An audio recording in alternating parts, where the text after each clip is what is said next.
Hi, I'm Geng, and this is my meet cute. Falling in love is funny. It's weird, awkward, happy, or sad. It's a vibe. Where if you know, you know. Or do you?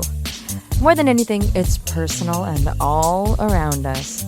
Inspired by true events and performed by real actors, Meet Cute presents When I Met You. I was born in Bangkok, Thailand. Only child to my parents, and my parents, they've always been in love with America.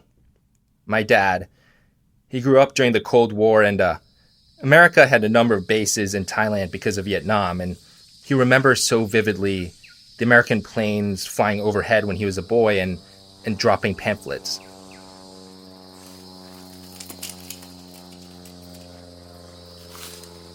He was just a little kid, and he remembers chasing these pamphlets down and opening them. These glossy pamphlets with JFK's face all over them. So yeah, both my parents have always been in love with America. I guess I got that from them. For my parents, America was always just about possibility. It seemed to them like anything was possible there. Creativity, forward momentum. They always made it seem, growing up, like America was just an entirely different world from our own. Even though we knew that it was just a plane ride away. We were, I think, at JFK, and I remember so vividly the two lines. There was the tourist line, which was infinitely longer, and I remember standing for a long time in that line with my parents.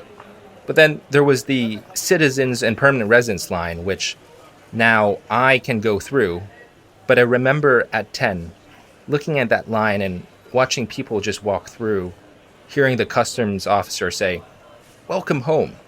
And I knew I was supposed to be in that line. But let's back up for a bit. I didn't actually move to America when I was a teenager. I went to an international school in Thailand because my parents wanted me to have every opportunity. And I would just research all these boarding schools in my free time on the West and East Coasts, and they seemed like paradise to me. So I gathered up all my information and I told my parents, I was still really little, mind you, but I told them I wanted to go to high school in America. And of course they didn't want me to, because they didn't want me to leave them. But my parents, they were always supportive. But I grew up in a time when Thai democracy was falling apart.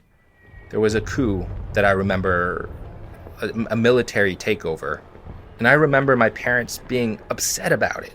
And just saying, in America, they treat people with dignity and respect. And listen, I know that that's a very romanticized idea of America, but he believed it, and I believe it too. So, of course, they let me go. They wanted me to have everything. It was a shock for sure, going from being an only child to being in a dorm of like 30 young boys. It was honestly pretty tough fitting in at first. I was conscious for the first time that I was a minority, but eventually it became home. I was the editor of my high school newspaper, and I knew that I wanted to somehow be involved in politics from a very early age when I moved here. I mean, at the time, Obama was campaigning to be elected, and the hope and the promise, you couldn't go anywhere without feeling the winds of change. I was entirely enthralled. You would think that Obama winning would have been the thing that really pushed me over the edge, but it was actually McCain. That night, that speech. In other countries, when candidates lose an election, sometimes they don't accept that they've lost. But McCain was so gracious. That was the night it all clicked for me. I needed to be part of that. Not just to be here, to live here. I wanted to be part of that process. I guess I was kind of a precocious teenager, if you will. But it meant a lot to me. And I felt the same way about seeing Obama speak that I think that my dad felt seeing those pamphlets. Life in full color. I live in DC now. I work for the government, so really I'm in the heart of America in a lot of ways. My parents, they miss me, but they understand that I feel at home here. That I am an American. I always have been in a way. They're amazing parents and they know. They love it here too. We sometimes take a lot for granted living here. We kind of forget how it is in the rest of the world. This country has a lot of very serious problems, but real love isn't just loving someone when they're perfect. It's seeing the flaws and accepting those imperfections and working every single day towards something better. You know, my ultimate vision for this country is a place where everyone can live a life of dignity and respect.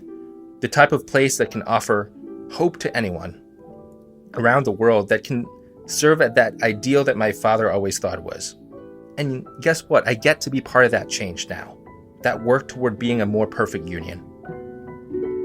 I think that's what love is, really. Real love anyway. I'm Geng, and this is my Meet Cute.